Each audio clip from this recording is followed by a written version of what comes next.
So David Salvador in a really strong position last lap around, and suddenly he was 4th position by the time it shuffled out of turn 1. Let's see if the... Delgado chasing his first race victory. It's been a while coming for him, but the number 96 certainly looks nice and strong here at the start of the season. Comes into the year as one of the pre-season title favourites. He's living up to his billing. Matsuyama doing a really good job to be in these podium spots as well. He's made a big step forward this year. And then the likes of Munoz as well. He last year was battling for points-paying positions, maybe inside the top 10 a few times, but a lot of times wasn't quite in the shuffle first. He's made a step forward now as well. And Kiko, that's the big thing. As you gain that little bit of experience, and whether it's the Red Bull Rookies Cup or the Moto3 Junior World Championship, suddenly you can make a big jump forward. We've seen with the likes of Takuma Matsuyama, he has had the pace and he has been building, and we knew he would be up there this year. All this hard work will be undone with a long lap. Matsuyama really strong into the chicane. Is he going to try and make a move now on the race leader Danny Delgado, or does he try and keep his powder dry?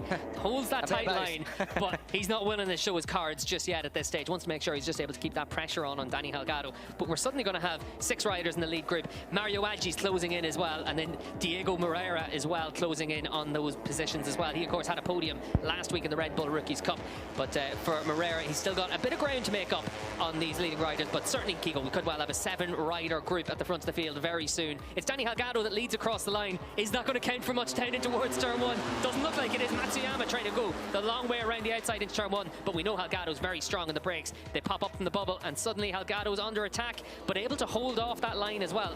He is very strong on the brakes into turn 1. Yeah, Delgado has been excellent in the braking areas all through this race. We've got a track limits warning for the number 19. Yeah, that's Alessandro Morossi further down the field, and you're going to be a bit worried now about the track limits, just for the likes of David Alonso. We've seen him get a warning already, and Kiko, like you said last time around, might have ran out fairly close to the green. That's David Salvador diving down the inside of turn 4. That's a very, very good move to make into there.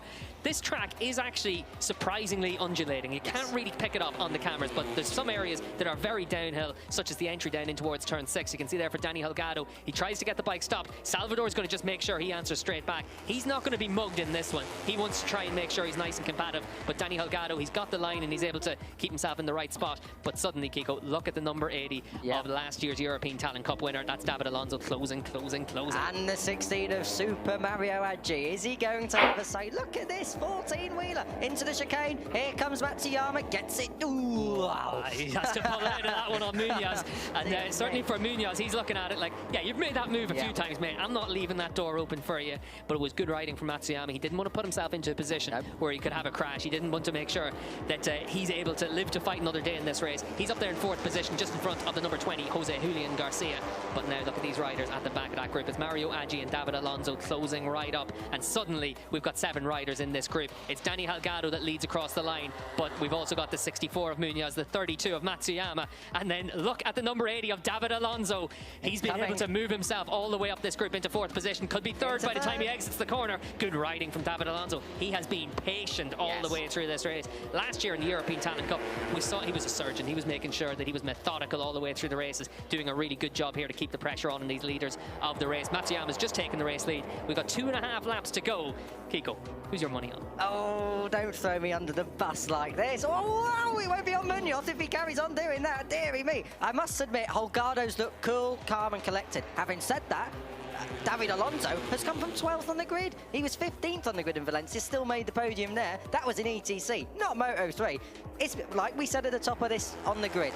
It has been a day of rookie revelations. Look at Munoz, the line he holds. Yeah, and you can see there at the front, Matsuyama well off over the green. That's going to be a track limits warning for him, but he has really strong through the course of this race, found his position to be able to make moves, good into the chicane, and that could well be key on the last lap. But we also know now as well, the slipstream can make a massive difference. If you think back to last year in the Moto3 class, we saw Pedro Acosta come out on top by literally thousandths of a second. 3,000ths of a second, exactly. It was so close, and Delgado was 1st and 2nd throughout that whole race as well. I said it before, I hope he is not going to be mugged here on the line. But look at Matsuyama, Delgado, and now it is Salvador there. But in 5th place, Super Mario Aggi has found his feet, and he's coming on very, very strongly, slipstreaming David Alonso. And these 3, they're almost in the pit lane.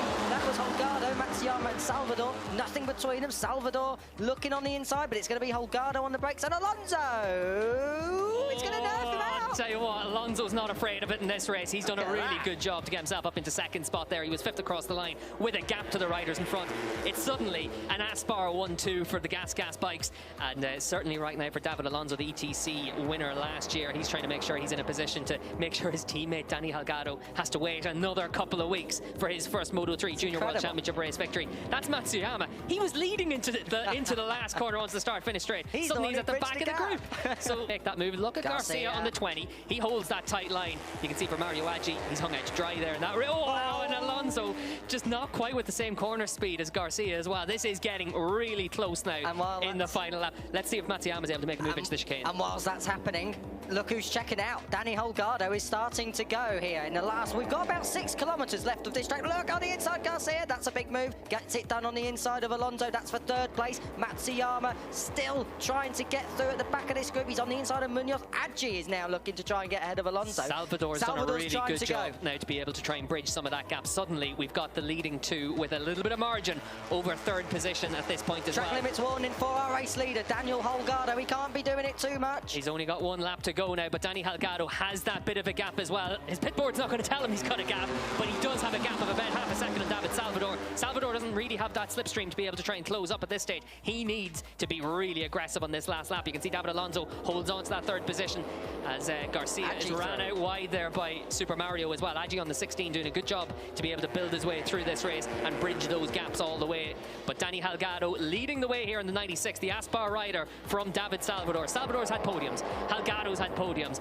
David Alonso, he's an absolute rookie in the Moto3 class. This is his debut. He's up there in 3rd position, but right now it looks like it's a battle between those leading. It's going to need to be super fast through these final couple of corners. Look at Mario Aggi. That's going to be the battle across the line to see whether or not he's been able to pick up that podium. Looks like Alonso ran wide and Mario Aggi trying. Danny Holgado. Tell you what, it's a real shame we don't have enough.